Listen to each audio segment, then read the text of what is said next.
de Zoom para llevar a cabo un evento donde vamos a conjuntar dos temas muy importantes, el cambio climático, bueno, tres temas en este caso, pero que tienen toda relación. El cambio climático, la extinción de las especies y el tema del águila real. Para eso tenemos a tres expertos invitados el día de hoy, bueno, pues invitados y colaborando en la organización. Y me da mucho gusto recibirlos a todas y todos y pues bueno, darles la bienvenida a Silvia de la Peña, a Luis Felipe Lozano y a Miriam Weston, que van a ser nuestros expositores. Y pues también decirles que no, en los controles, en la cuestión del chat, que va a estar nuestra compañera del Colegio de Biólogos, Lucila Perales Aguilar. El día de hoy es importante porque tanto estamos conjuntando el tema del cambio climático como con el Día de la Migratoria, que es justamente hoy.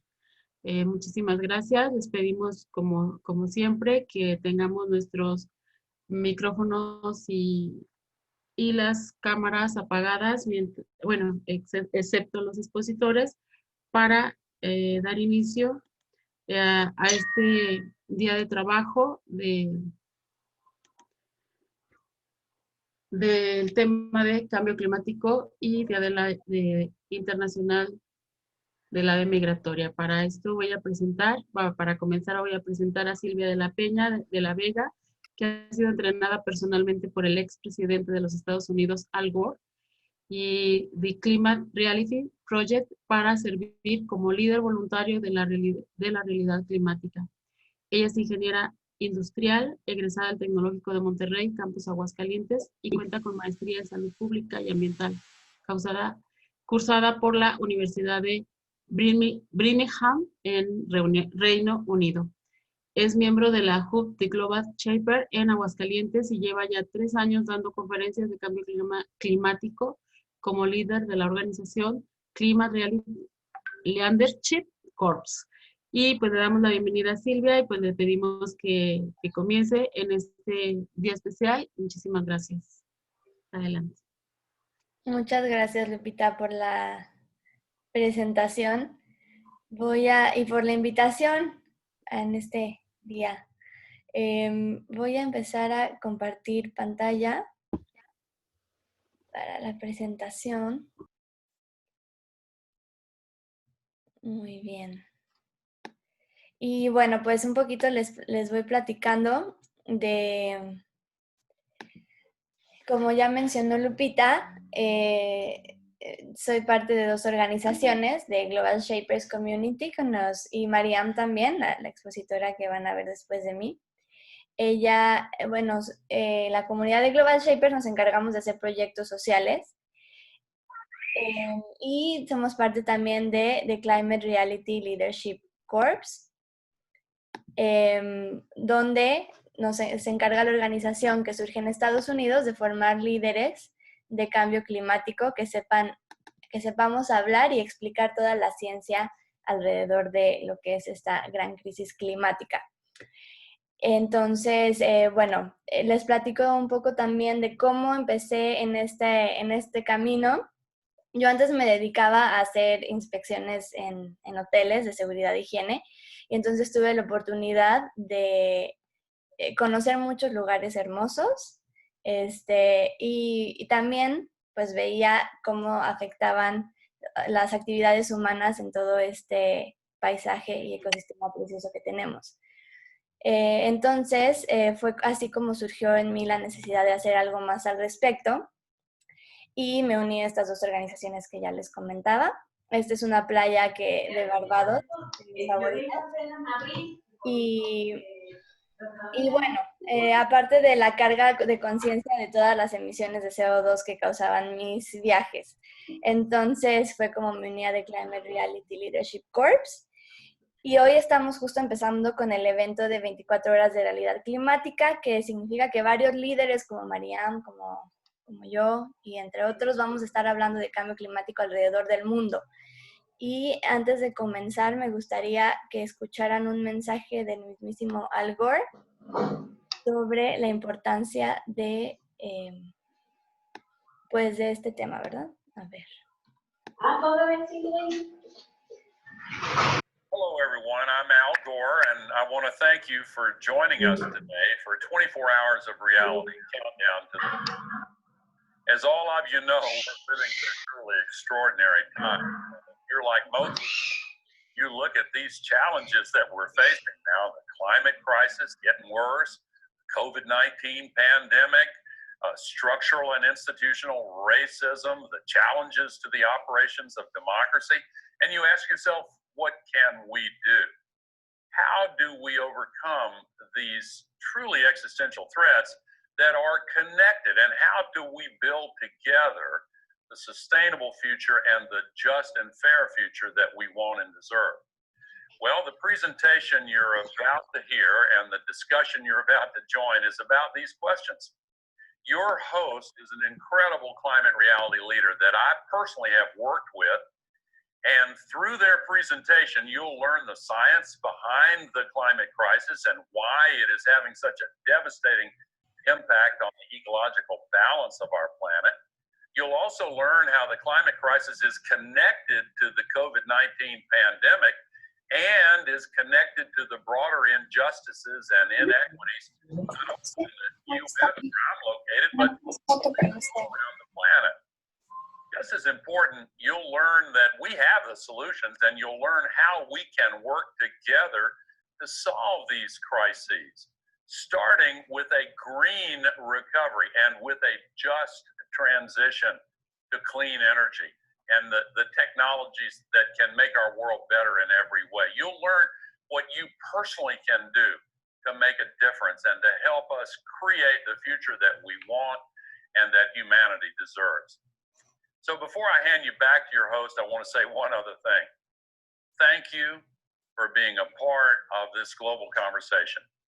The truth of our circumstances is very clear. We have to solve the climate crisis, and we have the solutions we need today. I know that we can solve the climate crisis. We have the political will. You know it's a renewable resource, but it's really because of people like you who are ready to commit the time and energy and attention and stand up and fight for a better world. Because of you, I know that we will succeed. Thank you.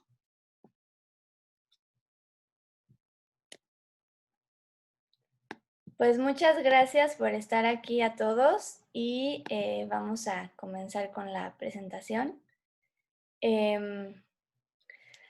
Bien, primero vamos a ver qué es el cambio climático, hablar un poquito de qué es el cambio climático y cómo nos afecta. Comenzamos viendo esta imagen que es de la atmósfera, fue tomada desde la NASA, y se alcanzan a apreciar, realmente nuestra atmósfera es muy chiquita en comparación con el tamaño de nuestro planeta. Y el problema es que diario estamos emitiendo 152 millones de toneladas de contaminación a nuestra atmósfera. Y estas fuentes de emisiones de contaminación pues son varias. La principal es la quema de combustibles fósiles. En esta gráfica pueden apreciar cómo ha incrementado exponencialmente la concentración de CO2 a partir de la Segunda Guerra Mundial. Y el reto que tenemos es que esta gráfica empiece a bajar.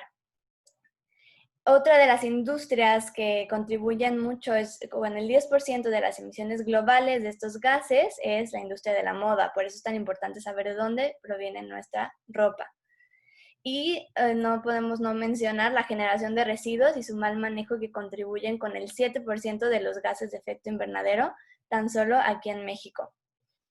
Imagínense que al menos diario en nuestro país se tiran alrededor de 37 tráilers de carne roja, carne de pollo, diario. Imagínense una fila de 37 tráilers que diariamente se está yendo a la basura y emite, pues obviamente, sobre todo, gas metano, que es otro de los más contaminantes.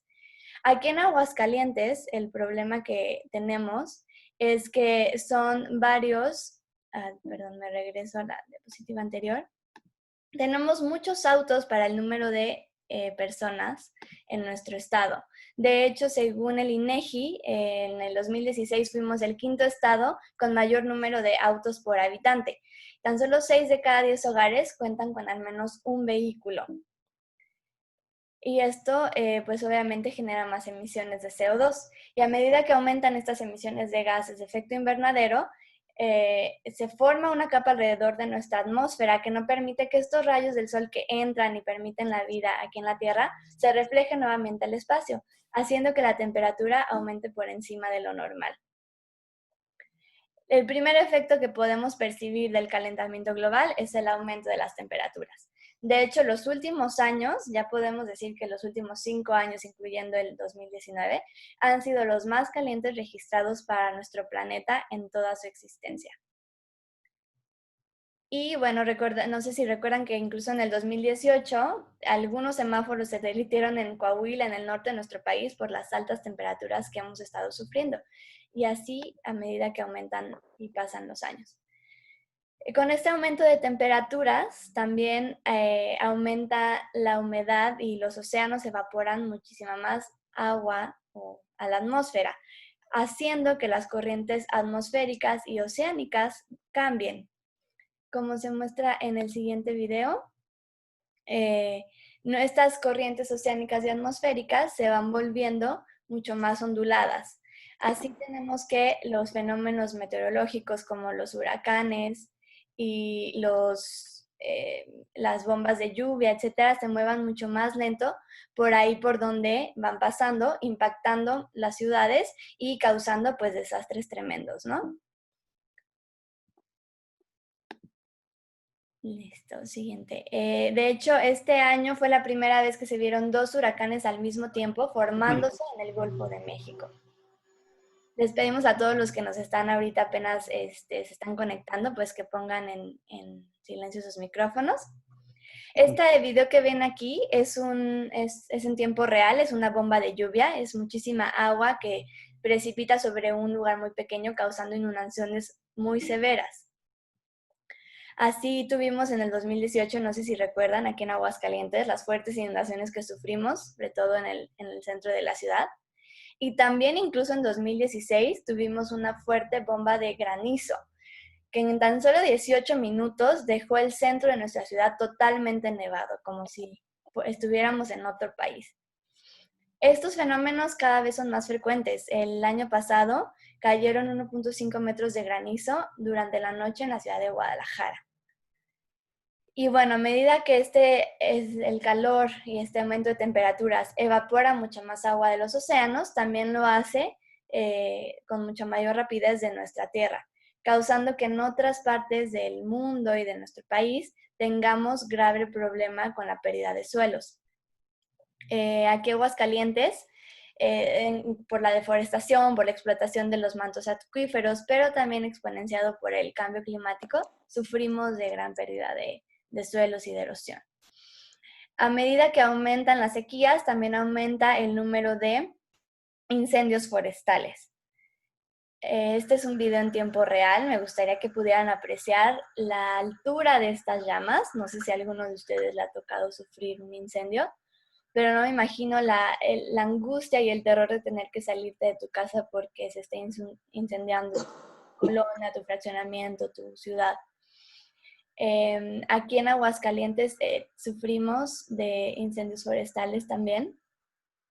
De hecho, el 2017 fue uno de los años con mayor registro de incendios forestales causados por 10 meses previos de sequía. Y el año pasado, en el 2019, fíjense, del 15 al 22 de agosto, todos los incendios activos que tuvimos en Sudamérica. Recordarán que no solamente en el Amazonas tuvimos este problema, también California sufre cada vez con mayor frecuencia estos incendios forestales y Australia tuvo una grave pérdida de biodiversidad a causa de sus incendios también. Por si esto no fuera poco, nuestros árboles hermosos, que son nuestra mayor fuente de oxígeno, no solamente se ven amenazados por los incendios forestales, sino también por la deforestación anual. Como esta es una gráfica que muestra cómo ha incrementado en los últimos 10 años la deforestación del Amazonas. Y en México también tenemos problema con los monocultivos. Por ejemplo, no sé si sabían que 5 de cada 10 aguacates que se consumen en todo el mundo se producen aquí en Michoacán, lo que ha ocasionado obviamente la destrucción de gran cantidad de bosques. A nivel global, la producción de aceite de palma es uno de los principales impulsores de deforestación de nuestras selvas y bosques tropicales. Ahora que también el aumento de las temperaturas no solamente está ocasionando estos incendios, sino que también nuestras masas de hielo, que son otra de las fuentes que nos ayudan a reflejar estos rayos del sol hacia el espacio, están decreciendo a una velocidad alarmante, como pueden ver en esta gráfica.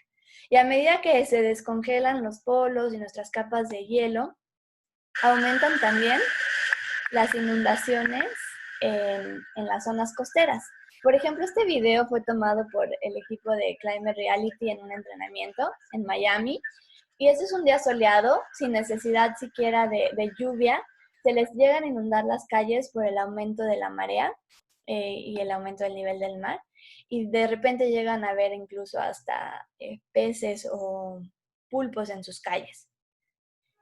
La Kiribati es el primer país, una isla de hecho, que está ya comprando terrenos en otra nación para poder evacuar a sus habitantes porque esta isla está en peligro de desaparecer en los próximos años a causa del aumento del nivel del mar. Y bueno, también tenemos afectaciones a nuestra salud porque, por ejemplo, las enfermedades como el dengue, el zika, el chikungunya, cada vez se esparcen con mayor rapidez y llegan a zonas donde antes no llegaban por el aumento de las temperaturas. Los mosquitos se sienten más a gusto en estos climas templados y a medida que aumentan las temperaturas en todo el mundo, los mosquitos se van esparciendo y pican con mayor frecuencia y así se esparcen estas enfermedades. Otra afectación a nuestra salud muy grave es que al menos ya son 9 las principales ciudades de México que exceden el límite recomendado por la Organización Mundial de la Salud de las partículas en el aire que podemos respirar. Entonces ya no es sano vivir en estas ciudades como Monterrey, Ciudad de México, Guadalajara.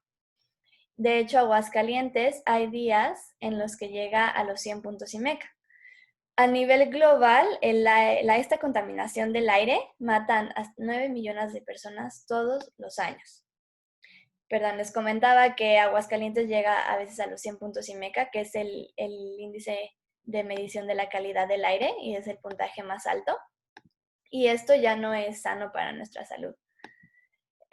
No sé si sabían, pero Aguascalientes somos de los estados con mayor incidencia de enfermedades respiratorias como la influenza, la bronquitis, el asma, la rinitis alérgica, etc. Y esto también por la contaminación que sufrimos. Este dato es importante y es muy reciente. Un estudio en 324 ciudades de China encontró un aumento del 15 al 22% en los casos de COVID en las zonas con niveles elevados de contaminación. Y si lo pensamos, tiene lógica. Mientras más contaminadas estén nuestras ciudades y más partículas estemos respirando, más contaminación, pues vamos a ser más propensos a este tipo de enfermedades. Y bueno, estas son las afectaciones a nuestra salud, pero aparte estamos en riesgo de perder hasta el 50% de todas nuestras especies terrestres. Y para eso, hoy tenemos a Mariam, que nos va a hablar de la sexta extinción. Ella es una líder climática también, ella es parte de Animal Karma, es directora de proyectos y es miembro también de Global Shapers de la ciudad de Cuernavaca. Entonces, sin más, le cedo la palabra a ella para que nos hable de la afectación del cambio climático en nuestras especies. Gracias, Sil. Gracias a todos los que se conectaron el día de hoy para hablar de un tema súper importante y del que se habla muy poco. Y bueno, es la sexta extinción masiva. Y la primera vez que escuché esta palabra, mi cara fue como la del changuito del meme. O sea, ¿qué es esto? ¿Qué está pasando? Suena demasiado abrumador y no está padre estar viviendo en medio de una extinción masiva. Pero bueno, les explico rápidamente. En la historia de nuestro planeta, que ha sido de muchísimos millones de años, como ya sabrán, ha habido 5 extinciones masivas en las cuales se pierde entre el 70 al 95% de la vida terrestre, ¿no? Y estos pues pueden ser algas o pueden ser microorganismos o incluso los dinosaurios. La más antigua fue hace 445 millones de años y la más cercana fue hace 65 millones de años, que fue cuando se extinguieron los dinosaurios.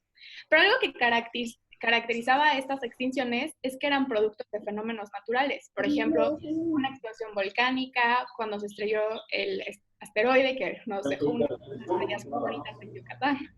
Y incluso la aparición de los árboles, porque cuando los árboles empezaron a aparecer en nuestro planeta, cambiaron la composición de la atmósfera y muchos organismos no estaban adaptados para respirar pues oxígeno, ¿no? Entonces, pues muchísimas extinciones han resultado en que se desaparezca la vida que no se adapta a estos cambios. Sin embargo, hoy estamos viviendo una extinción, la del antropoceno. Y es la primera extinción derivada de las actividades humanas, ¿no? O sea, que no viene de fenómenos naturales. Y bueno, ¿esto en qué se ve reflejado en nuestra biodiversidad? Bueno, estamos perdiendo especies al 1000% más rápido de lo normal. O sea, es súper alarmante. En pocas palabras, tenemos 1 millón de especies categorizadas en peligro de extinción, tanto de flora como de fauna. Y si lo vemos como más en números chiquitos, ¿no? Para dimensionar lo que está pasando, estamos perdiendo 200 especies por día. Y si esto todavía no los ha dejado un poco traumatizados, pues queda por explicar que más del 40% de las especies de anfibios, casi el 33% de los corales formadores de arrecifes y más de un tercio de todos los mamíferos marinos están amenazados, ¿no? Se estima que el 10% de los insectos también están y al menos 680 especies de vertebrados han sido llevados a la extinción desde el siglo XVI. Estos son datos que nos proporcionó el IPBES el año pasado. ¿Pero por qué, no?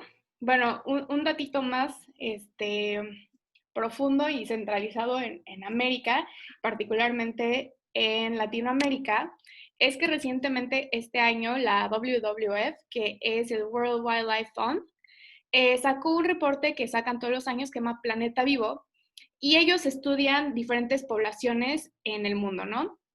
Pero en este reporte nos calificaron como la peor región para la vida silvestre porque hemos perdido el 94% de las especies, de las poblaciones de las especies de vertebrados estudiadas. O sea, es una cifra altísima. Y ahora sí, ¿por qué está pasando todo esto? Bueno, los estudios que salieron en el IPBES nos señalan que hay 5 principales causas, ¿no? La primera es el cambio de uso de suelo y mar.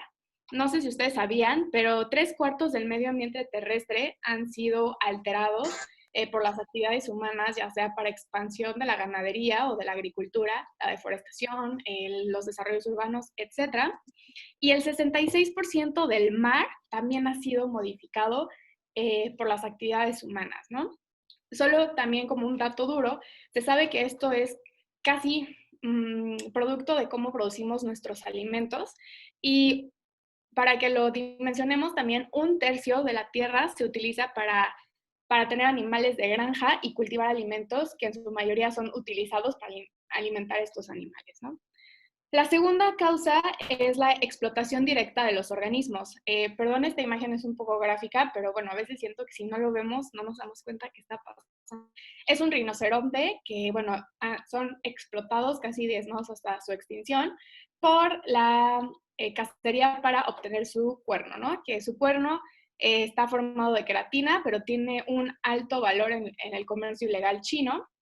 Y bueno, también varios países de Asia también los compran, pero pues literal matan a todo este animal para obtener el cuerno, que por cierto está formado del mismo material del que tenemos nuestras uñas y nuestro cabello, ¿no? Entonces realmente no tiene como pues gran valor médico o algo así como para que los estén matando y justificando estas masacres. Pero no solamente es la cacería, ¿no? La cacería ilegal o la cacería furtiva. También es toda esta sobreexplotación que hacemos de nuestros recursos y de nuestras especies. Por ejemplo, más del 90% de todas las poblaciones de pesquerías están sobreexplotadas.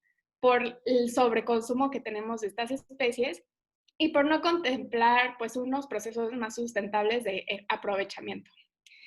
La tercera causa directa, y no van como en orden de prioridad, pero como que van en orden, es el cambio climático, del cual voy a hablar un poquito más adelante. Pero sí, o sea, se tiene el 99.9 de la certeza que el cambio climático está siendo acelerado por las actividades humanas, ¿no? Desde la ganadería hasta el transporte, la industria y, bueno, en general la quema de combustibles fósiles, como ya les explicó Silvia.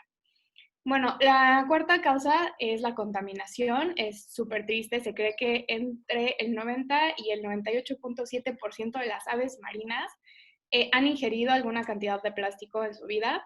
Y bueno, tenemos muchas muertes masivas, ¿no?, de varias especies por ingesta de plásticos. Además, bueno, que también no solamente es la contaminación plástica, también puede ser la contaminación con desechos o el lixiviado de los fertilizantes, que también está teniendo un impacto muy profundo en nuestra biodiversidad.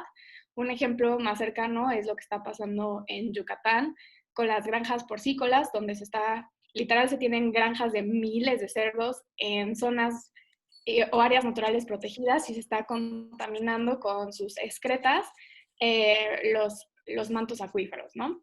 También, pues, la contaminación por los fertilizantes, por ejemplo, de los monocultivos de soya que estaban en Bacalar por las comunidades menonitas, pues se ha comprobado que estaban aniquilando las poblaciones de abejas y otros polinizadores, y esto además no solamente estaba afectando a los polinizadores, ¿no? Estaba afectando a los apicultores que dependen 100% en su economía de que las abejas estén sanas.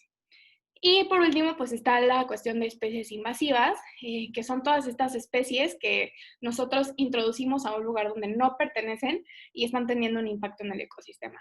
Un ejemplo sencillo es la introducción del sapo cañero. Este ejemplo es de Australia. Se llevaron, creo que cerca de 300 individuos de sapo cañero de Florida, Australia, para tratar de regular una población de una plaga que estaban teniendo la caña de azúcar. Sin embargo, como en Australia no hay depredadores naturales de estos sapos, pues se súper reprodujeron porque no había nadie que los regulara y hoy en día tienen un problema súper intenso y de hecho han provocado, como estos sapos son tóxicos, su piel secreta sustancias tóxicas, han provocado extinciones locales de mamíferos nativos, ¿no? Y esto también tiene un impacto en el ecosistema.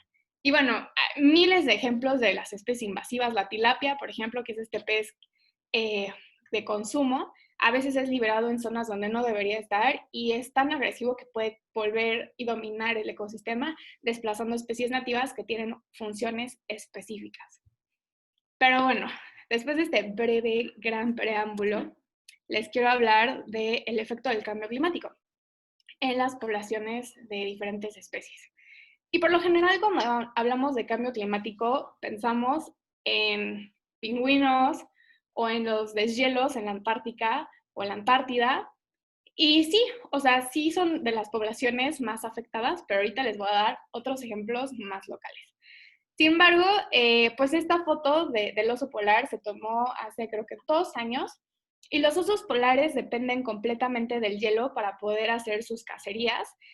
Son animales que pueden nadar bastantes distancias, pero necesitan el hielo para poder realizar sus cacerías de manera efectiva, ¿no? O sea, no pueden estar todo el tiempo nadando. Y lo que ha pasado con el deshielo es que cada vez las distancias entre fragmentos de hielo son más grandes, lo cual hace que los osos tengan que gastar más energía para tener una cacería que muy probablemente no es exitosa. ¿Qué está pasando con esto? Los osos se están muriendo de hambre, literal, porque pues no se pueden adaptar tan rápido a estos cambios tan abruptos de temperatura. Y lo que ha llegado a pasar es que tienen que migrar a poblaciones donde hay humanos y tienen que comer de la basura, ¿no? Y de hecho el año pasado llegaron cientos de osos polares a comer de ciertos poblados en Rusia por el cambio climático, porque no estaban encontrando su fuente natural de alimento en su hábitat natural, ¿no? Y se ha demostrado que también algo medio locochón es que desde que hay deshielo, y esto ha permitido el acceso a áreas más remotas del Ártico, ha habido más presencia de personas en esta parte, pues que antes era muy poco poblada, Y los osos polares, con este estrés causado por la presencia de personas, han empezado a incrementar su canibalismo, porque sí estaba registrado que eran medio caníbales en algunas ocasiones, pero se han disparado esos números de canibalismo por el estrés provocado por las personas, ¿no? Entonces está muy interesante eso por ahí. Y por otro lado tenemos a las narvales, no sé si conozcan a las narvales, son mamíferos acuáticos increíbles, son animales muy misteriosos, se sabe muy poco de ellos, pero lo que sí se sabe es que son sumamente estresables. El cuerno de unicornio que tienen realmente no es un cuerno, es un diente que les ayuda como un sensor, les ayuda a saber qué está pasando a su alrededor.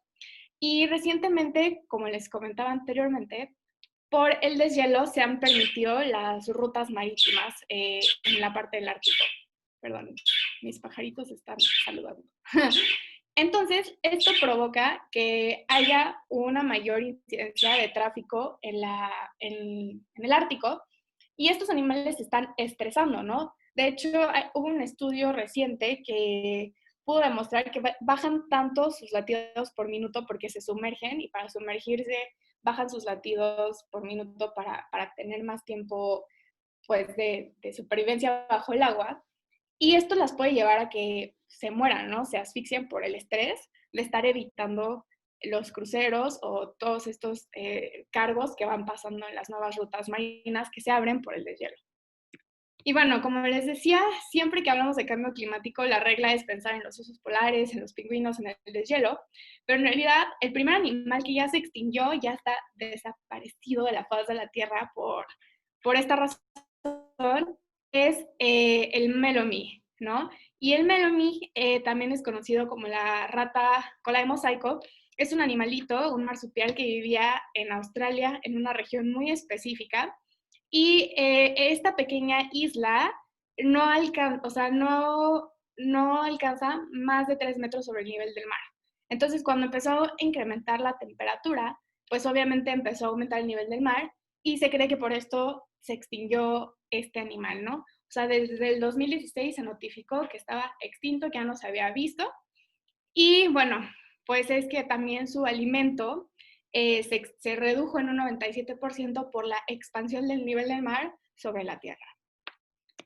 Y bueno, México, ¿qué pasa en México? ¿También tenemos especies amenazadas por el cambio climático? Sí, sí tenemos y es muy grave la situación. Hace como 3 años, y de hecho el año pasado también, se experimentaron unos periodos de sequía extremos pues en el país. Y esto afectó particularmente la región del sureste, en la Reserva de la Biosfera de Calakmul, que es nuestra reserva de selva tropical más grande que tenemos.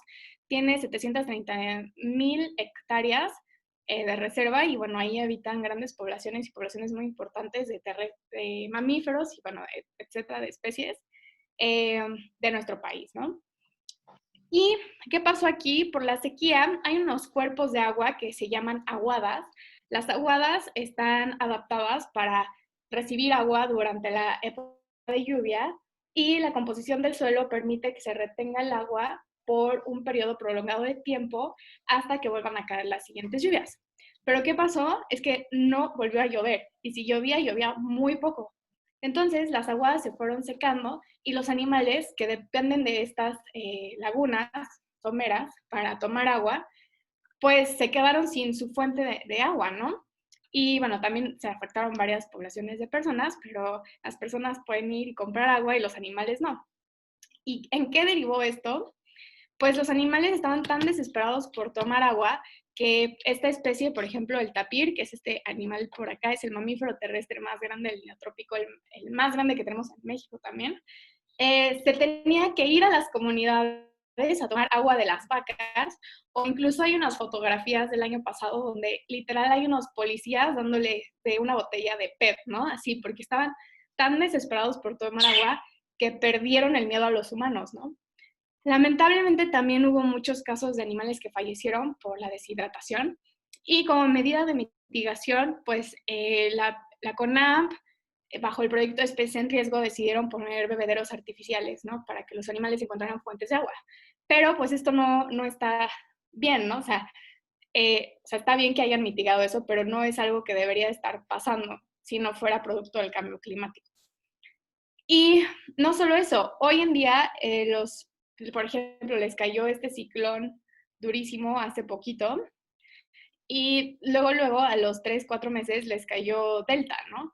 Y esto que está provocando que haya inundaciones y hay varias especies que no se van a poder adaptar, como los cérvidos, por ejemplo, que son los ciervos, los venados, los temazates. Pues ellos está demostrado que no les gusta estar en lugares inundados, ¿no? Entonces es muy probable que estas especies también sufran consecuencias no solo de las sequías, sino también de las inundaciones. Y bueno, como hoy es el Día Internacional de las Aves Migratorias, esta foto es súper triste. Es de este año, es de septiembre. En Nuevo México empezaron a caer aves del cielo muertas, ¿no? Se encontraron miles de aves muertas inexplicablemente. Y bueno, estudios recientes han dicho que se puede derivar de la crisis climática, ¿no? Porque pues están los incendios que han detonado esta crisis climática, pues han afectado las poblaciones de estas aves que en su ruta migratoria, pues seguramente se contaminaron, se intoxicaron y fallecieron, pero por miles. El caso de los Mures, o también conocido como Uria algae, que es su nombre científico, es súper triste. Hace unos años se encontraron más de 60,000 de estas aves muertas desde California hasta Alaska y morían por miles, ¿no? De hecho, en esta foto se encontraron alrededor de 1,000 en ese solo día. Y pues esto fue derivado a una ola de calor marina que persistió por 2 años, desde California hasta Alaska, y bueno, en los datos científicos, pues se cree que el promedio de las temperaturas se dobló 2 o 3 veces de las derivaciones estándar, ¿no? Y esto no solamente fue que se calentó la atmósfera, sino que esta ola de calor lo que hizo fue afectar las poblaciones de fitoplancton y de plancton, que son el alimento del alimento de estas aves. Entonces, pues se morían de hambre porque la ola de calor mató a sus presas, ¿no? Y bueno, a todos estos choros, a todos estos casos tristes que hemos vivido, pues seguramente nos estamos preguntando, ¿y por qué deberían de importarme los animales? ¿O por qué debería de importarme que todo esto esté pasando? Y bueno, creo que es una excelente pregunta. Pero antes de contestar como con datos, me gustaría ponerles esta pequeña cita de un libro que se llama Planeta Insostenible. Es de un mexicano muy bueno que trabaja en el Instituto de Ecología de la UNAM. Se llama Patricio Sembrano. Y dice, en lugar de referirnos a nuestra responsabilidad de cuidar a la naturaleza, deberíamos de cambiar nuestra semántica para sugerir que dependemos del correcto funcionamiento de la naturaleza para sobrevivir. Y esto es muy cierto. Por lo general, nos vemos como estos altruistas que deberíamos de preocuparnos por los animales porque somos los seres pensantes, ¿no? Y hay que abrazar al árbol y protegerlos, ¿no? Pero no, lo que se nos olvida es que realmente si se muere ese árbol estamos perdiendo la máquina de oxígeno de la cual respiramos, ¿no? Y se nos olvida dónde está la dependencia. Y si algo nos ha enseñado la historia de nuestro planeta es que el planeta va a seguir, ¿no? Los que no nos vamos a adaptar somos nosotros, porque no creo que podamos vivir en un planeta donde no haya oxígeno, donde no hayan servicios de polinización, donde obtenemos nuestros alimentos. Sin embargo, las especies que se tengan que adaptar se van a adaptar y van a sobrevivir. La pregunta es, ¿nosotros vamos a sobrevivir? Y bueno, ya les mencioné un poco sobre los servicios ecosistémicos, que son todos estos servicios que aporta la naturaleza de manera gratuita y de los cuales nos beneficiamos nosotros. Pueden ser de aprovisionamiento, como los alimentos, las materias primas, los recursos medicinales, el agua potable, de regulación, que va desde la fijación de nutrientes, la regulación de la calidad de aire, la regulación del clima, ¿no? Los manglares, la protección y la barrera que nos dan contra los huracanes. Y también, bueno, la polinización, el control de plagas, todos estos pues, servicios que nos aporta la naturaleza. Y más en concreto, las aves también, las aves migratorias en especial, son súper de vital importancia para el funcionamiento de los ecosistemas. Ellas son dispersores de semillas, también proporcionan beneficios económicos porque dan empleo a las personas que van y buscan estas aves para fotografiar, regulan también algunos ecosistemas de los cuales muchas personas van y toman sus vacaciones ahí, ¿no? Como los humedales. Y también tienen un valor cultural muy grande. Digo, tan solo hay que ver la bandera de México, de la cual Luis Felipe nos va a platicar ahorita de manera de detalle, para darnos cuenta que las aves están en toda la historia de nuestra cultura, desde los egipcios con Ra hasta Quetzalcóatl. Entonces, pues solamente hay que fijarnos y darnos cuenta de que no solamente es lo que hacen en el ecosistema, también tienen un impacto en nuestra cultura y en nuestra forma de vida. Y bueno, para cerrar, pues recordemos que las aves nos inspiran y nos ayudan a conectar y a reconectar con la naturaleza. Muchísimas gracias, Miriam. Miriam de Animal Karma, muchísimas gracias por tu aportación, muy interesante y muy necesaria. Silvia, muchísimas gracias también. Y le vamos a dar paso a Luis Felipe Lozano. Me voy a permitir leer un poco sobre su trayectoria, que es amplia, y pues también pues reconocerlo como una figura importante en el estado de Aguascalientes.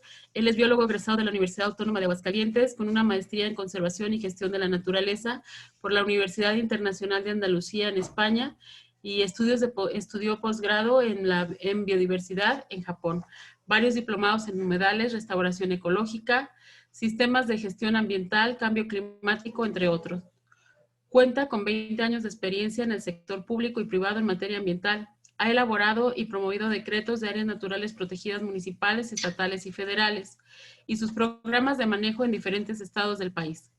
También ha contribuido a reformar la legislación ambiental en los diferentes niveles de gobierno.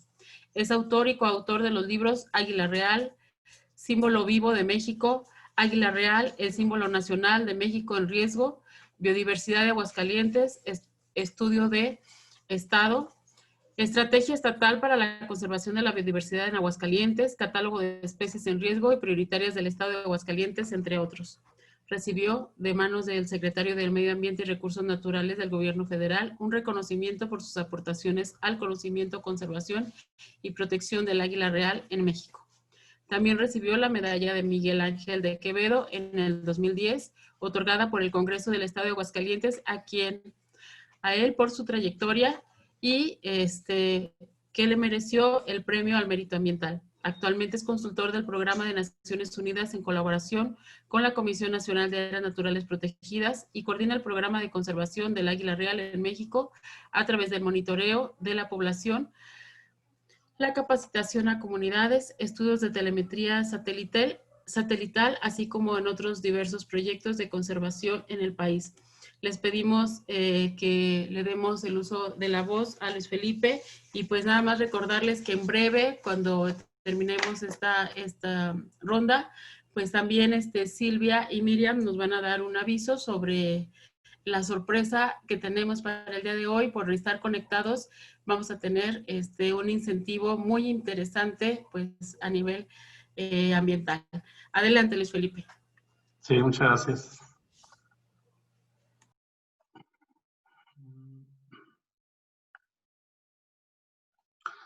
Bueno, pues buenos días. Quiero agradecerles a todos ustedes por su presencia, agradecerles también la invitación para este foro. Hoy es el Día Internacional de las Aves Migratorias, y bueno, pues precisamente y con referencia a este día, pues vamos a hablar de una especie que tiene también el carácter migratorio, como lo es el águila real. Agradezco también por ahí las presentaciones anteriores de Silvia, de mi compañera Miriam, relacionadas con lo que es el cambio climático, un problema pues de los tres grandes problemas ambientales que tenemos: el cambio climático, desertificación y pérdida de biodiversidad. El cambio climático es un tema muy relevante, muy importante, y que requiere atacarlo con políticas locales muy puntuales. Bueno, pues en este caso me tocó hablar de lo que es la conservación del águila real. Es una especie con la que he trabajado en los últimos 20 años. Empecé aquí desde donde yo vivo, en Aguascalientes, buscando a esta especie, y de ahí me he expandido. He tenido la fortuna de relacionarme, y me he expandido a su conservación a nivel nacional. Para los que no la conozcan, pues el águila real es un ave bastante grande, puede llegar a medir hasta 2 metros con 30 centímetros de envergadura, unas alas bastante grandes, su pico negro, oscuro, presenta unas garras bastante fuertes, unas uñas largas, y bueno, pues es el ave nacional de México. Para distinguirla sexualmente, se dice que hay un dimorfismo sexual, aunque ya viéndolo, digo, ya en vida libre es un poco complicado distinguir entre macho y hembra, pero las hembras son un poquito más grandes que los machos. Las hembras llegan a pesar hasta 7 kilos, mientras que los machos hasta 5 kilos. Y aquí tenemos unas características de sus garras, pues es el arma principal del águila real, vemos sus uñas, tiene 3 dedos hacia el frente y uno hacia atrás, y bueno, pues son un arma muy peligrosa en el caso de que la tengamos nosotros en el puño, pues es su principal arma. Aquí vemos los diferentes estadios del águila real. Vemos aquí a su lado izquierdo un juvenil, un subadulto y un adulto. El águila real tarda hasta 4 años en alcanzar la vida adulta y cómo va cambiando su plumaje. En estas 3 figuras vemos claramente pues, lo que las distingue, su nuca dorada, ahí precisamente en su cabeza. Una de las características principales del águila real es su visión. Se dice que hay un dicho que dice que tienes vista de águila, precisamente es referido a que posee una vista muy buena. Se dice que es 8 veces más fuerte que la del humano promedio, que puede leer incluso un periódico a 100 metros de distancia, o que puede ver una hormiga que se arrastra por el suelo desde un techo de un edificio de 10 pisos. En el ser humano, el ojo abarca más o menos el 5% de su cabeza, mientras que los ojos del águila real ocupan hasta el 50% de su cabeza. Otra característica del águila real, pues, es su membrana nectitante. Esta membrana la cierra cada 4 o 5 segundos y le permite lubricar lo que es su ojo. Incluso dice que es como sus anteojos, sus lentes, cuando vuela la protegen también del viento. Y la visión que tiene el águila real pues es periférica, a diferencia de nosotros que vemos nada más hacia el frente, muy restringida nuestra visión. En el caso del águila real pues es una visión bastante amplia. Los sonidos del águila real, esa ave es una ave muy silenciosa, no es una ave que sea muy visible. Si nosotros la vemos en campo pues va a ser muy difícil escucharla. Sus principales sonidos los vamos a escuchar, sobre todo los adultos, en la temporada reproductiva, los meses de diciembre a marzo aproximadamente. Y normalmente casi no emite sonidos. Los animales que emiten un poquito más de sonidos, pues son los juveniles. Y bueno, pues esto solamente cuando quieren comida, tienen frío, o por estimulación de los padres, ¿sí? En el caso de los adultos, las vocalizaciones son para delimitar el territorio. El águila real se alimenta principalmente de lo que son liebres, conejos y ardillas. Normalmente habita en sitios donde hay vegetación abierta, de tipo pastizales y matorrales. Entonces ahí es donde encuentra principalmente a este tipo de presas, aunque también pues, al ser un ave rapaz prácticamente se alimenta de todo lo que sea carne. Le entra mucho a las aves, a las serpientes, a venados, berrendos, coyotes, incluso pues, a otros depredadores. Pudiera atacar un poquito lo que es el ganado, aunque es una baja proporción de su alimentación y solamente pues cuando empezamos a modificar el hábitat no tiene más remedio que hacer uso de este tipo de presas. Y por este tipo de situaciones en muchos lugares es perseguida para pues, exterminarla. Es un ave también que frecuentemente se alimenta de carroña. Esto lo hace principalmente en invierno, cuando escasea la disponibilidad de comida. Y bueno, pues sobre todo se alimenta de carroña fresca. En cuanto a su sexualidad, es un ave normalmente monógama, establece su pareja y se cree que es para toda la vida, aunque si uno de los 2 ejemplares llega a fallecer, sea macho o hembra, pues se tiene que buscar una nueva pareja, ¿sí? El ciclo de vida del águila real consta más o menos de 4 años, desde que sale del nido, eclosiona, se convierte en un juvenil. Ese juvenil es durante el primer año y de 1 a 4 años se convierte en un subadulto. Y esos 4 años de que llega a ser adulto, pues se la pasa migrando precisamente. Hay ejemplares de águila real que han migrado desde Alaska hasta México, recorriendo más de 5,000 kilómetros en menos de 3 meses y se han regresado otra vez. En el caso de México, hemos detectado migraciones de México hacia Estados Unidos y ahorita las vamos a ver más adelante. Es un ave que puede llegar a construir hasta 14 nidos. Los nidos son estructuras de ramas que llegan a medir hasta 2 metros de diámetro. Y bueno, pues una vez que se establece con su pareja, llegan a una montaña y allí construyen hasta 14 nidos. Y esa montaña pues la defienden de otras parejas de águila real, de otras águilas. Aquí en México la hemos encontrado anidando principalmente en paredes rocosas, aunque recientemente, en los últimos años, se han encontrado algunos ejemplares que anidaron en árboles, en el caso de Zacatecas, en pinos.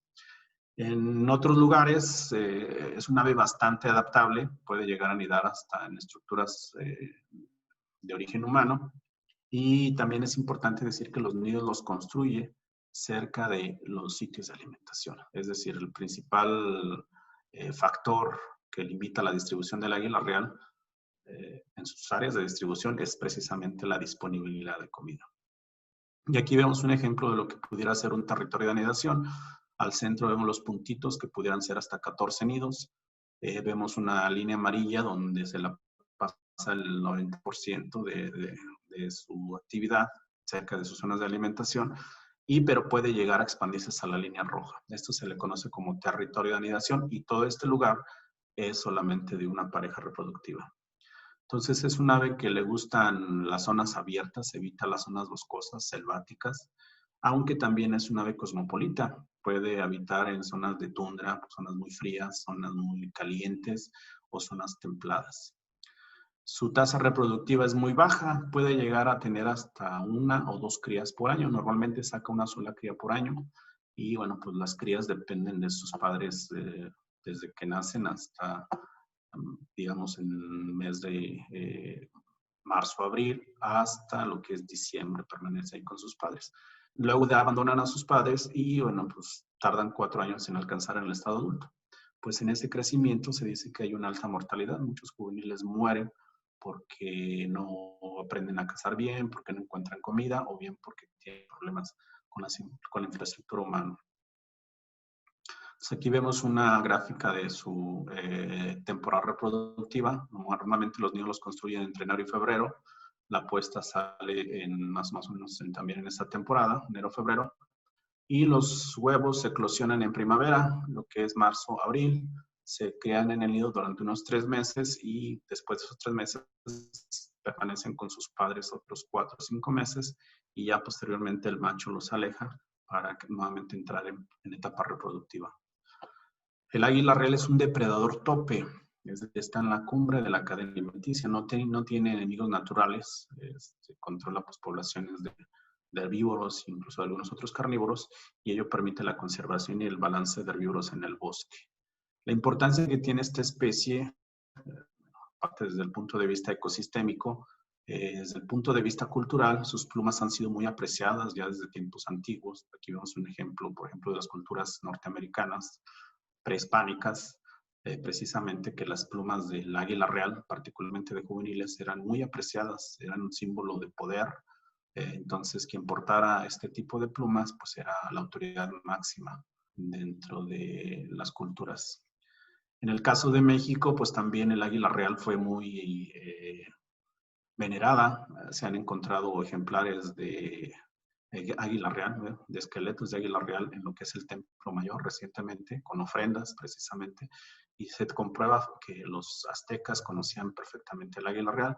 Por ejemplo, aquí vemos el famoso guerrero águila, que es la élite de lo que son la cultura azteca, mexica, y bueno, pues es el máximo representante de lo que es los guerreros, precisamente.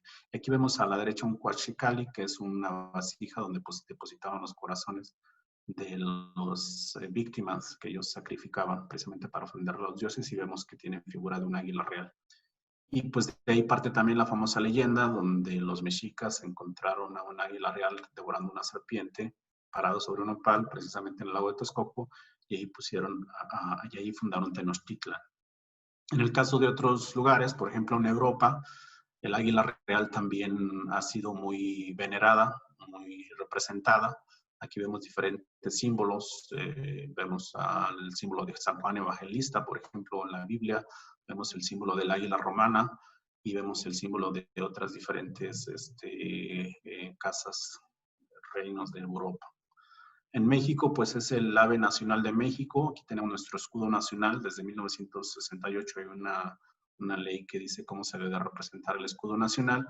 Y aquí la vemos, pues cómo se representa precisamente junto con otros elementos, como puede ser la víbora de cascabel, los nopal, lo que es el laurel, el encino.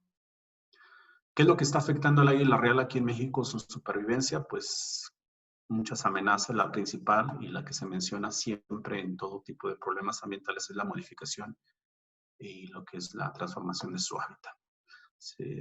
Otra vez la electrocución, la cacería ilegal, las actividades forestales perturban mucho sus nidos. Se persigue esta ave porque se cree que puede dañar al ganado o porque nos puede hacer daño. Hay un tráfico ilegal al ser una ave muy bonita. Con una gran importancia cultural. Desafortunadamente también hay un tráfico ilegal, aparte muchas personas la quieren tener como mascota en sus casas. Y otro factor que la está afectando es el envenenamiento. Otros más pueden ser la alta concentración de plomo en sus zonas de cacería. El águila real, al ingerir presas que fueron afectadas por cacerías, se alimenta de estos animales y puede ingerir el plomo que tienen en su carne, y el plomo en su sangre pues le causa mucha toxicidad y hace que se mueran. Otro es el conflicto con los cazadores por competencia de presas, o bien en México por creerla que afecta al ganado. La esperanza de vida del águila real puede llegar hasta de 10, quizás hasta 30 años. Se tiene un registro de un águila real que vivió en cautiverio hasta 48 años, pero normalmente no pasa más de 30 años. Es una ave que se ha estudiado muy poco desde el punto de vista de sus enfermedades. Y bueno, en México se ha detectado que llega a colisionar incluso con vehículos o con algunas estructuras.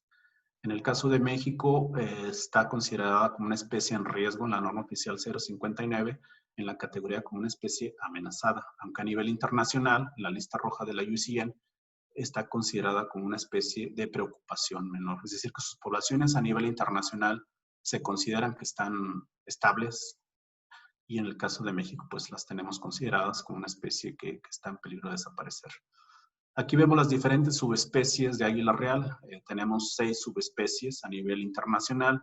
En el caso de Norteamérica tenemos la Aquila chrysaetos canadensis, pero también la encontramos, hay 2 subespecies en Europa, la Chrysaetos y la Chrysaetos comeyeri, y en el caso de Asia Central está la Daphnia, y en lo que es Asia, la Kanchatika, y en Japón, la Japónica. Y aquí vemos su distribución. Es una especie que particularmente está en el norte del globo terráqueo, y donde quiera que se encuentre esta especie, pues ha sido muy venerada. Sus poblaciones a nivel internacional se estima que debe de haber quizás unas 50,000 parejas reproductivas, y aquí vemos algunos números poblacionales. Fíjense bien, en lo que es China se considera que hay hasta 4,000 parejas reproductivas. En España, por ejemplo, se tiene un registro de 1,300 parejas reproductivas, y en el caso de Estados Unidos y Canadá, y quizás México, se considera que debe de haber hasta 25,000 parejas reproductivas. Las últimas estimaciones que se han hecho de la población de águila real para Norteamérica, y esto es en base nada más a estimaciones porque pues, todavía no hay estudios muy puntuales, se cree que para México pudiera haber hasta 9,000 águilas reales. Desafortunadamente en México pues sus estudios han sido muy pocos. Aquí vemos un mapa donde se muestra la distribución de los avistamientos de águila real. Si se fijan en la frontera con Estados Unidos, pues bastantes avistamientos, y ya bajando México, pues desaparecen este tipo de avistamientos por la falta precisamente de estudios sobre esta especie. La primera política de conservación del águila real en México surgió en 1999. En esta política de conservación se menciona que hay 32 sitios de anidación, y como se conocía muy poco sobre esta especie en México, el objetivo era recuperar las poblaciones de águila real. Entonces, desde el 99 al 2020, muchas de las estrategias de conservación, o las primeras, fueron en quizás reproducirla en cautiverio para poderla recuperar. Sin embargo, pues no se tenían más estudios. En 2008 surgió esta otra estrategia, ya una actualización de la del 99, donde nuevamente se menciona que hay que recuperar las poblaciones de águila real. En esta otra se manejan cifras como de unas 80 o de unos 70 parejas de águila real. Y finalmente sacamos esta otra estrategia en 2015, donde ahí ya registramos 101 parejas reproductivas, y al hacer el análisis global que les mostré anteriormente de la situación del águila real en el mundo, pues más que recuperar las poblaciones, el objetivo principal es conservarlas en vida libre. Y esto es conservarlas, es buscarlas en México, porque creemos que hay una población bastante grande de águila real en México, pero pues, no la hemos localizado. A partir del 2013 hicimos un registro muy puntual de todas las parejas que se iban encontrando, de tal manera que en 2013 partimos de un universo de 81 parejas reproductivas, y para 2020 tenemos un registro de 171 parejas reproductivas. El estado con mayor número de parejas es Chihuahua, le sigue Zacatecas, seguida San Luis Potosí, Baja California, Durango. Para el caso de Aguascalientes hemos encontrado 6 parejas reproductivas. Y aquí tenemos el mapa de lo que tenemos de distribución del águila real. En verde pues están los puntitos que son los avistamientos, y en amarillo los nidos de águila real. Si se fijan, muchos de estos nidos están ubicados en el altiplano mexicano, algunos relacionados con la Sierra Madre Occidental y otros con la Sierra Madre Oriental, y el punto más hacia el sur que tenemos aquí de registro es Oaxaca, precisamente. En la península de Baja California también hemos encontrado algunos nidos, particularmente en el norte de la península, y bastantes avistamientos a lo largo de toda la península. Hicimos un análisis de la situación de estos nidos en base a unas 7 variables, y desafortunadamente, pues la mayoría, hicimos un semáforo de la conservación. La mayoría de estos lugares donde se encuentra el águila real están en rojo, es decir, están en riesgo de desaparecer por las diferentes actividades humanas. El presupuesto que se ha invertido en el águila real, por ejemplo, en el sexenio pasado, 2013 a 2018, fue aproximadamente de 13 millones de pesos. Esta es una inversión del gobierno federal a través de la CONAN, lo cual se considera, o considero yo, que es un presupuesto pues bastante bajo. Participamos en un proyecto de telemetría satelital en colaboración con el Servicio de Pesca y Vida Silvestre de Estados Unidos. Pusimos 7 transmisores a águilas reales. Estos transmisores se les colocaron en la espalda, precisamente. Aquí vemos, son como cajitas, tienen una antena. Se les colocaron a los juveniles antes de que salieran, bueno, a los pollos antes que salieran del nido, y de esa manera pudimos saber qué es lo que hacían durante los próximos 4 años. Y aquí tenemos algunas imágenes de cómo, cuando los capturamos, les pusimos el transmisor satelital. De tal manera que a la fecha, estos son sus movimientos precisamente de estos juveniles. Muchos de ellos migraron, se fueron hacia Estados Unidos, aves migratorias precisamente, pero regresaban otra vez a sus sitios de origen. Ninguno se ha quedado hacia allá, han regresado a sus lugares de origen, pero tienen, por ejemplo, uno de Zacatecas que llegó a migrar hasta más de 1,300 kilómetros. En el caso de un ejemplar de Aguascalientes, se fue al estado de Zacatecas. Uno de Guanajuato, pues visitó San Luis Potosí, Guanajuato. El de San Luis, el de Zacatecas, en norte de Zacatecas, visitó Texas también. Otro de Sonora se fue a Nuevo México, se fue a Arizona y regresó otra vez a Sonora. Hemos también registrado el número de ejemplares que me han reportado que se han encontrado muertos, y muchos han sido por electrocución, por disparo de arma de fuego, por enfermedades, porque chocan con vehículos, o porque tienen parásitos, o porque han sido envenenados. De tal manera que muchos ejemplares pues, no se han podido reincorporar a su medio natural. Bueno, la electrocución es un tema bastante importante en el tema de la conservación del águila real, porque es una ave bastante grande, se posa en las líneas de luz, particularmente los postes de CFE, y pues llega a electrocutarse. Desafortunadamente, pues no hemos podido ahí incidir mucho con la Comisión Federal de Electricidad en este tema. Se ha avanzado muy poco, y a pesar de que hace 20 años ya se tienen manuales de cómo la CFE debe instalar sus líneas eléctricas, realmente lo ha atendido muy poco este dato. Se ha colaborado también con otras organizaciones de la sociedad civil que han participado en acciones de conservación. El Fondo Mexicano para la Conservación de la Naturaleza llegó a colocar hasta 3 cámaras en ellos para saber sobre la biología del águila real. Con organizaciones como ProNatura Noroeste, donde pues colocamos transmisores satelitales. Con Organización Vida Silvestre para capacitar a su personal en la búsqueda de nidos. Participamos con el Banco de México, Bancico, para el diseño de este billete de 200 pesos que salió a circulación el año pasado, en septiembre de 2019, con el tema del águila real, precisamente. Participamos también con la Lotería Nacional, sacamos billetes conmemorativos del águila real para difundir su conservación. Y hemos, a lo largo de estos años, sobre todo capacitado a más de 1000 personas en cuestiones de monitoreo y vigilancia. Las capacitamos en cuestiones de identificar y monitorear nidos, de detectar las amenazas que enfrentan estos nidos precisamente y efectuar acciones de educación ambiental en las comunidades donde se encuentra el águila real. ¿Qué se tiene que hacer cuando se encuentra una pareja de águila real en un lugar? Lo primero, pues, es contactar a los dueños. Segunda, registrar cuántos nidos tiene. Tercera, identificar las amenazas, monitorear. El cuarto, las crías que saca cada año. El número 5, pues, manejar el hábitat si requiere o si no, lo básico es no perturbar sus nidos. 6, hacer hacer acciones de educación ambiental.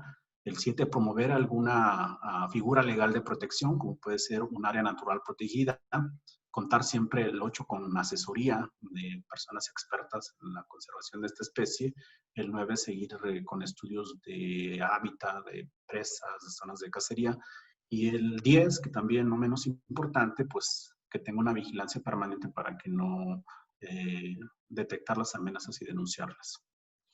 Las perspectivas en la conservación del águila real en México es que podamos llegar a registrar más parejas de águila real.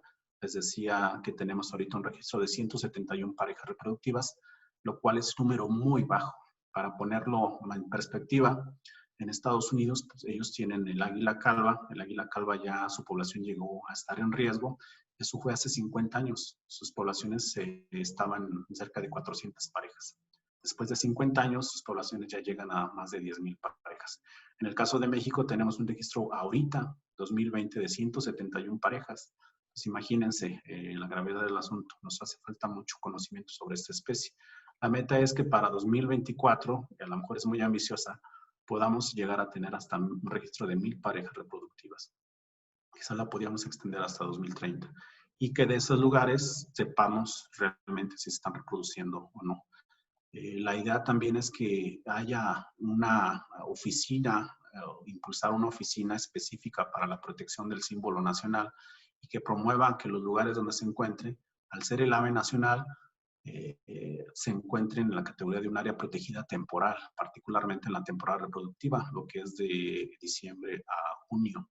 De esta manera, pues, protegeríamos y aseguraríamos la supervivencia de la especie, que sigamos capacitando a personas en los lugares donde se encuentra y que sigamos con los estudios de telemetría satelital.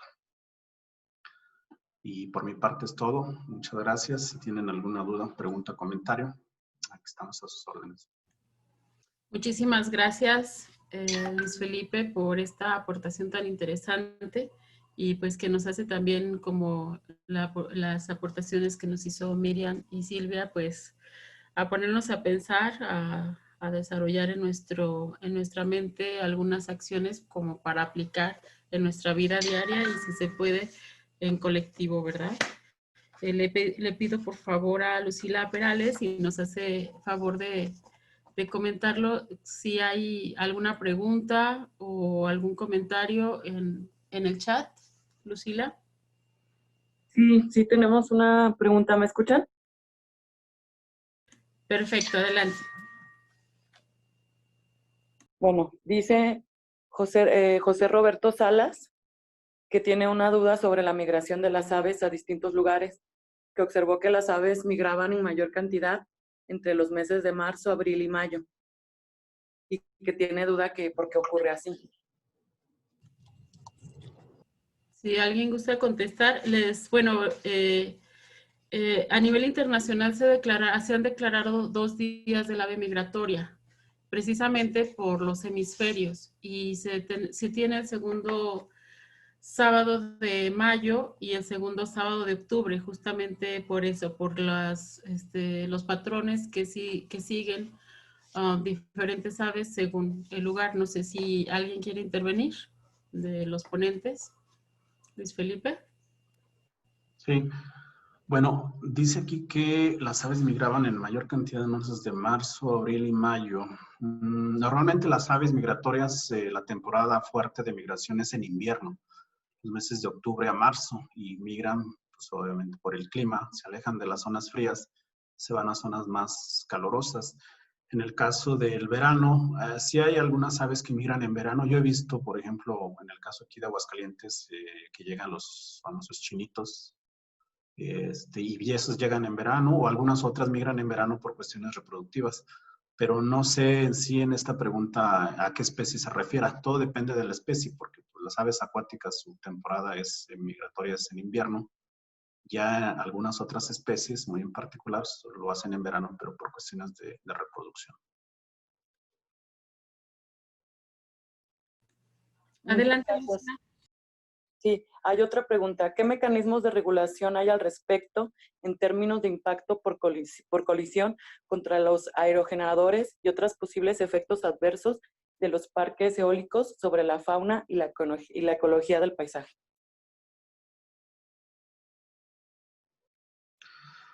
Bueno, los parques eólicos en relación al águila real y en relación a las aves son muy impactantes.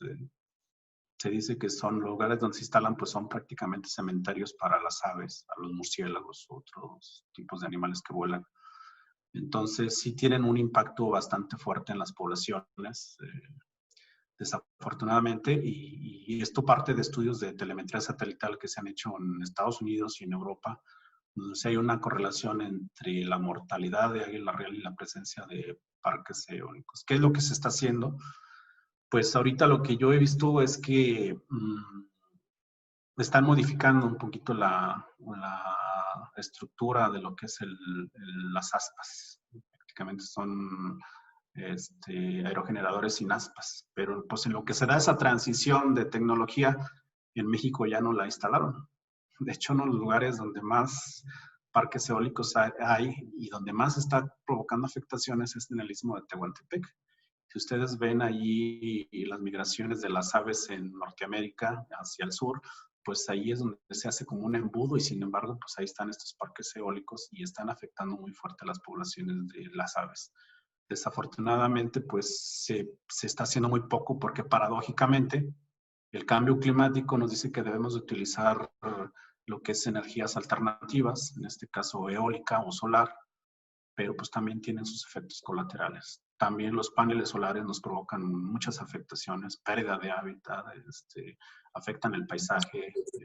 Entonces, sí está un poquito complicado porque pues debemos de buscar esas alternativas, pero pues tenemos las afectaciones desafortunadamente. Sí. También para complementar la respuesta de Luis Felipe, tampoco hay que satanizar, como bien lo mencionó, estas herramientas, ¿no? Que nos están ayudando a combatir el cambio climático. El problema es la planeación, el cómo. Porque lamentablemente cuando se hicieron las instalaciones en el Istmo de Tehuantepec no se hicieron los estudios pertinentes para determinar las rutas o para contemplar por dónde pasaban las aves, ¿no? Y esto nos habla de una pobre planeación, que no solamente se saltó la parte de la diversidad, sino también ahorita ya está afectando a las personas. Entonces, no es que las herramientas estén mal, sino que están mal implementadas, ¿no? Y esto es algo que se repite a lo largo de la historia porque no nos hacemos las preguntas correctas, ¿no? Entonces, pues si ustedes también están como muy interesados en la participación ciudadana, creo que una manera de involucrarse directamente y evitar que esto siga sucediendo es exigirle a las personas que están encargadas de estos proyectos, a los políticos que apoyan estos proyectos, sus correctos estudios, ¿no? Y su planeación, y que esté delimitado pertinentemente basando en las personas y en los animales donde se va a poner estas plantas, ¿no?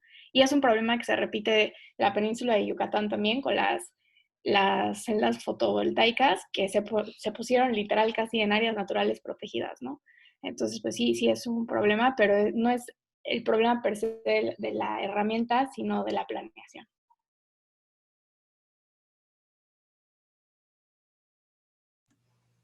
Adelante, Lucila, con los comentarios.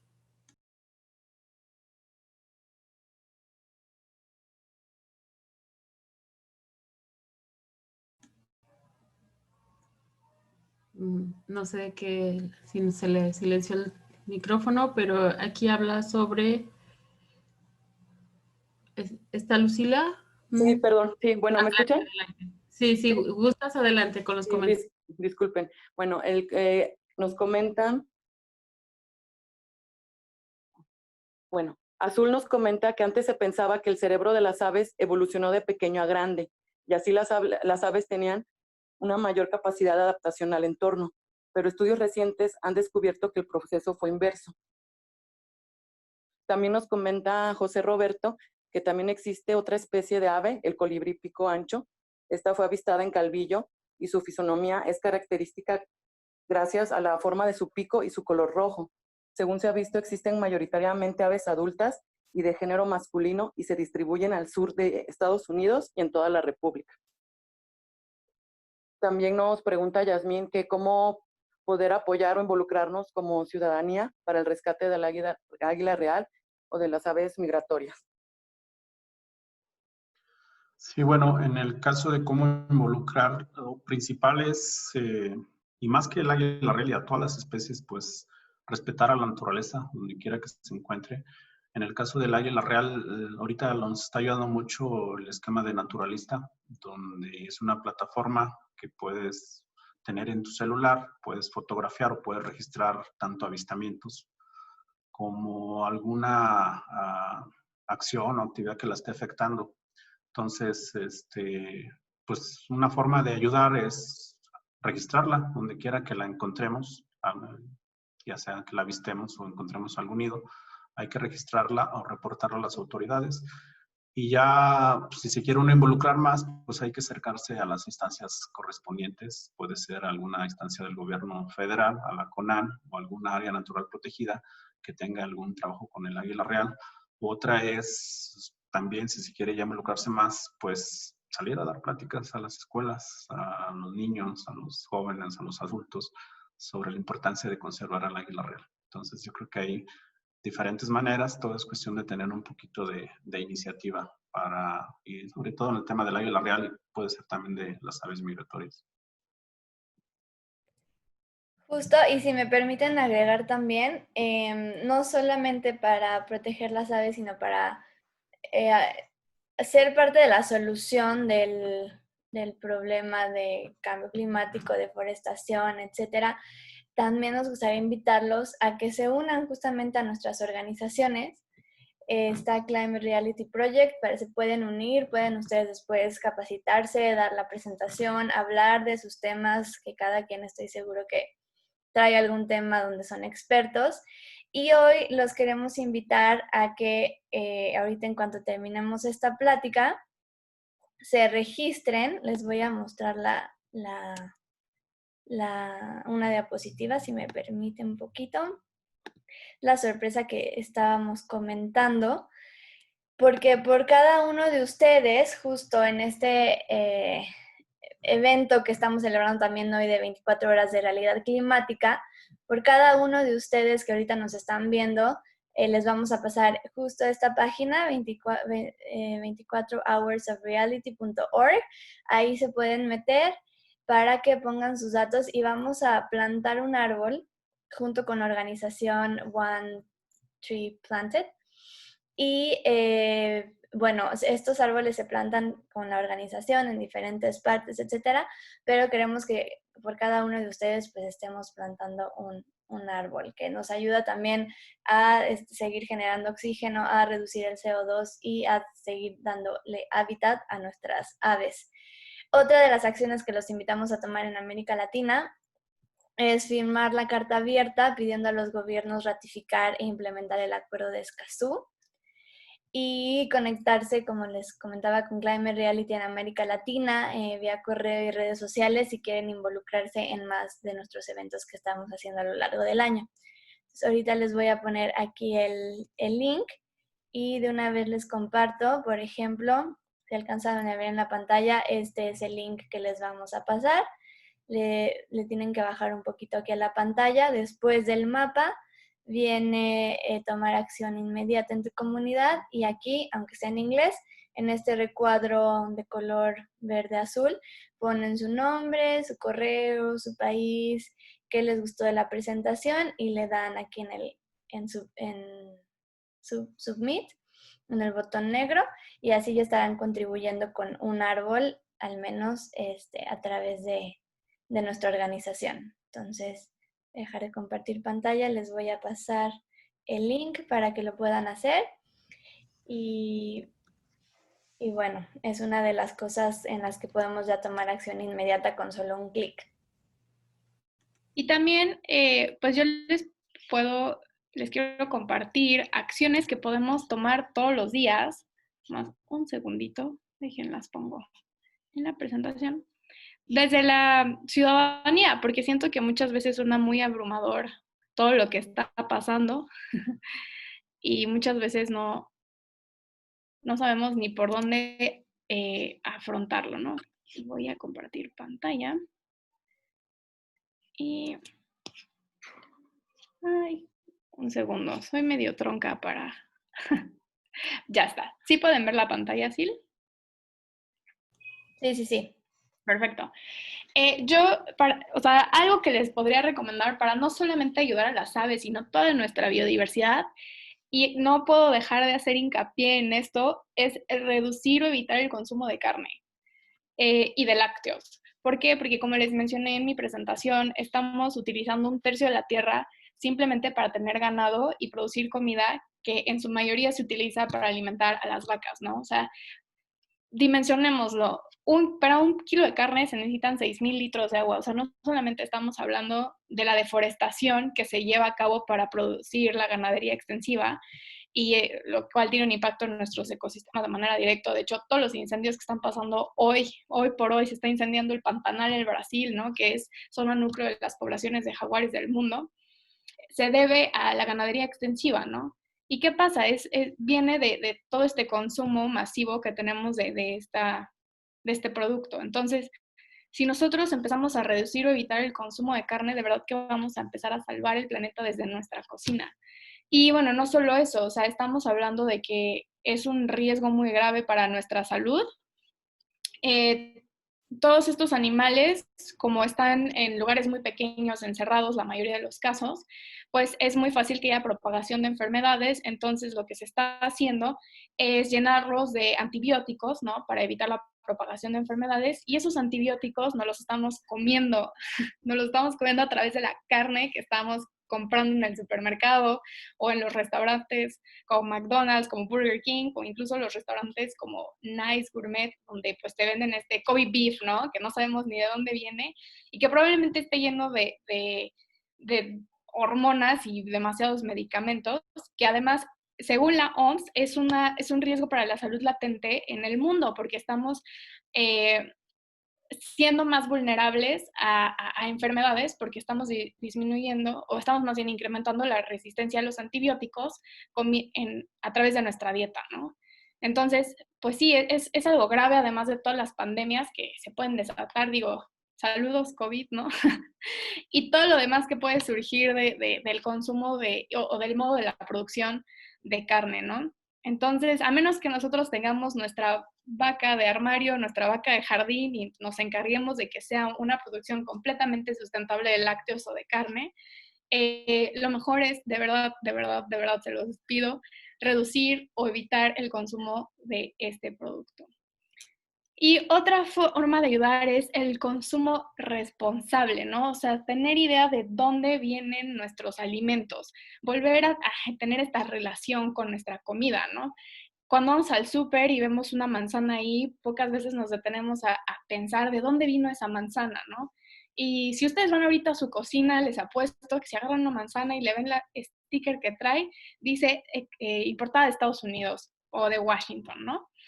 Y pues esto es terrible porque estamos hablando que estamos importando una manzana, y eso implica todo un proceso de transportación que está generando gases de efecto invernadero y está aumentando la huella de carbono de esa manzana, cuando nosotros podríamos ir a los mercados locales y preguntar de dónde viene nuestra comida y comprar las manzanas nacionales, que además también son buenas para nuestra economía porque tienen un precio más barato, y estamos apoyando a los agricultores locales, ¿no? O sea, se vuelve una economía circular y estamos vinculándonos nuevamente por dónde vienen estos alimentos. Y también, pues, podríamos empezar a preguntar de todas estas certificaciones donde nos garantizan que los productos no vienen de mega cosechas donde le están llenando de glifosfato o de todos estos pesticidas. Digo, Silvia lo mencionó hace rato sobre cada 5 de 10 aguacates vienen de aquí de Michoacán, pero pues también ahorita si ustedes se ponen a buscar cáncer Michoacán, ¿no? La mayoría de las personas que trabajan con el aguacate en México ya están teniendo altas densidades de cáncer en las poblaciones. Y además hay estudios que dicen que todos estos pesticidas están pasando a los mantos acuíferos, pero además con la deforestación que se está haciendo para incrementar este monocultivo, se están perdiendo los bosques que son la forma en la que se produce el agua para toda esta región, ¿no? Del centro del país. Pues, y no nos los ponemos a pensar cuando pedimos nuestro Avo Toast, ¿no? Entonces creo que es súper importante que seamos conscientes de las cosas que estamos consumiendo, ¿no? Tengamos todo este chip mental de dónde viene lo que estoy utilizando. Otro ejemplo es el aceite de palma, ¿no? Que está en los Doritos, está en nuestro maquillaje, en todos lados, y no sabemos que para que tengamos ese producto, 3/4 de las islas de Sumatra y Borneo están completamente ya deforestadas, ¿no? Los 25 orangutanes se mueren al día para que nosotros tengamos este producto, esa Nutella, ¿no? Entonces tenemos que volver a tener esta relación con nuestra comida, con nuestros productos y empezar a cuestionarnos de dónde viene y a qué costo. Y no se vayan con el miedo de que toda esta tendencia verde o sostenible es más cara. O sea, eso es una mentira, eso es como marketing. En realidad, lo local, lo que viene de la tierra, lo que viene cercano a ti, es mucho más barato. Simplemente tenemos que hacer las preguntas correctas y buscar en los lugares correctos. Yo les recomiendo que, igual como lo mencioné, hay que buscar estas certificaciones. Está la de Rainforest Alliance, que se encarga de que la producción sea sostenible y sea justa para el productor y también para la naturaleza. Para el tema del papel está la FSC, que lo pueden buscar, que viene de bosques, donde se hizo una tala y un aprovechamiento sustentable. Y también en la parte de los pescados pueden buscar el de MSC. De hecho, México fue uno de los primeros países en certificarse. Solamente hay que buscar qué productos tienen este certificado, donde avalan que no viene de pesca, bueno, el pescado que nos estamos comiendo no viene de pesca de sobreexplotación, ¿no? Y bueno, también hay formas de conectar con la naturaleza y, o sea, hubo toda una tendencia hace unos años de la selfie del tigre, donde todas estas personas iban a tomarse una selfie a estos lugares horribles en Tailandia, en Asia, y no se veía toda la crueldad que hay detrás de eso, ¿no? Que son animales que están viviendo en jaulas de 4x4, están drogados, aumentan el tráfico ilegal de las poblaciones de tigres silvestres. Y todo porque la gente quería tomarse su selfie, ¿no? Con los tigres. Y esto no solamente es de otros países, o sea, esto también está pasando aquí en México. Ustedes pueden ir a la Quinta Avenida en Playa del Carmen, afuera del Sephora, literal. Hay una institución que se llama como Mundo Maya o algo así, y ahí te cobran 500 pesos una foto con un jaguar, ¿no? Y te ponen en el letrero, estás apoyando la conservación del jaguar, no sé qué. Pero en realidad no es cierto. De hecho, ese animal pudo ser extraído de vida silvestre. Ese jaguar, cuando cumpla un año, probablemente termine en tráfico ilegal. Ese dinero no va a llegar a las poblaciones de jaguares que realmente lo necesitan. Y la gente que está ahí formada, porque se hacen filas de 50, 100 personas para tomarse esa foto con ese jaguar, ese león que tienen, pues no se da cuenta de todo el maltrato que hay detrás de esa acción, ¿no? Entonces también el turismo, la forma en la que hacemos turismo y en la forma en la que impactamos, pues también tiene un impacto en la naturaleza y hay que saberlo hacer de manera responsable. Y bueno, creo que una de las más grandes lecciones aquí es que hay que informarnos antes de tomar decisiones. Consulten a su científico de confianza. Yo estoy muy segura que si ustedes le mandan un mail a Luis Felipe, él con gusto los puede orientar. Si le mandan un mail a Silvia o si me mandan un mail a mí, con todo gusto los podemos asesorar, ¿no? Y difundan la palabra, porque de verdad que nadie cuida lo que no conocen, ¿no? Y bueno, también si quieren como donar, pueden donar recursos o pueden donar tiempo con todo esto de las pláticas, pueden irse a un voluntariado, hay 1000 formas de apoyar. Y yo aquí les dejo mi más grande aportación, yo creo, hay que hacer un voto consciente e informado y pedirle y exigirle a los políticos, ¿no? Si ya les dimos nuestro voto, nuestra confianza, que ellos tomen acción, ¿no? Porque no se vale que una persona que esté en el poder 6 años y solamente por estar ahí 6 años pueda destruir, pues literal, el futuro de muchas generaciones, ¿no? O sea, están invirtiendo en carbono, en petroleras, cuando los que van a sufrir las consecuencias somos nosotros, ¿no? Y no lo vemos ahorita, pero lo vamos a ver en 5 años. Entonces, cuando votemos, votemos por una persona que realmente tenga en su agenda política la cuestión ambiental súper clara, porque si no lo hacemos ahorita, en 5 años vamos a estar arrepintiéndonos porque no vamos a tener agua limpia, no vamos a tener salud, no vamos a tener los recursos que necesitamos para tener una vida digna, ¿no? Y no lo vemos ahorita, pero se va a ver reflejado. Y si ya votamos por alguien, pues hay que exigirle y no nada más quejarnos, ¿no? Y bueno, yo creo que esta es una de las aportaciones más importantes. Muchísimas gracias. Les agradecemos muchísimo a las organizaciones que participaron en este día tan especial de este evento de cambio climático y conservación del águila real, a Silvia de la Peña, a Miriam Weston y a Luis Felipe Lozano por sus grandes e importantes aportaciones a este evento. También agradecemos a las organizaciones que, si me ayuda Silvia, que intervinieron en este día tan especial. Yo digo las locales, que como ya dijo Miriam, hay muchas formas de participar en la conservación y el cuidado del ambiente, también lo dijo Luis Felipe. Hay organizaciones estatales en las cuales también pueden estar, y también profesionales. Está con nosotros el Colegio de Biólogos, el Grupo de Observadores de Aves de Aguascalientes, Movimiento Ambiental de Aguascalientes, y Silvia con las otras organizaciones. Claro, claro que sí.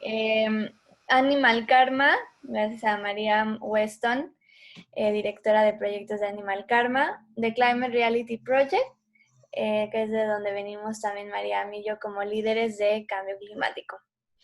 Entonces, muchas gracias por la invitación. Esperamos que les haya gustado la información. Por favor, métanse y planten su arbolito. Y esperamos que se motiven a hacer muchas otras acciones que podemos realizar desde nuestras casas, de nuestra vida diaria, para resolver esta crisis y proteger a nuestras especies. Agradecemos la presencia de todas y todos, y pues seguimos a sus órdenes y compartiendo información en otros espacios, y pues les invitamos en nuestro próximo evento de varias organizaciones también, del Cobos Fest, que será del 17 al 25 de octubre. Hay una página especial para el Cobos Fest, ahí los invitamos, y no sé si tengan algún otro evento por parte de Silvia, por parte de Miriam, Luis Felipe, no sé si hay algún otro evento ambiental en puerta. Bueno, todo el día a partir de hoy y hasta el siguiente fin de semana vamos a estar dando diferentes pláticas que incluyen otros temas de cambio climático. Entre ellos, dentro del evento de 24 horas de realidad. Y les dejamos ahí también el link para, si les interesa firmar la carta del Acuerdo de Escazú. Les puse ahorita el link ahí de Google Forms, pero una vez que llenen su formulario para plantar un árbol, también les vamos a enviar información al respecto, y son más acciones que podemos hacer desde la comodidad de nuestra casa, ahorita sin salir de casa todavía.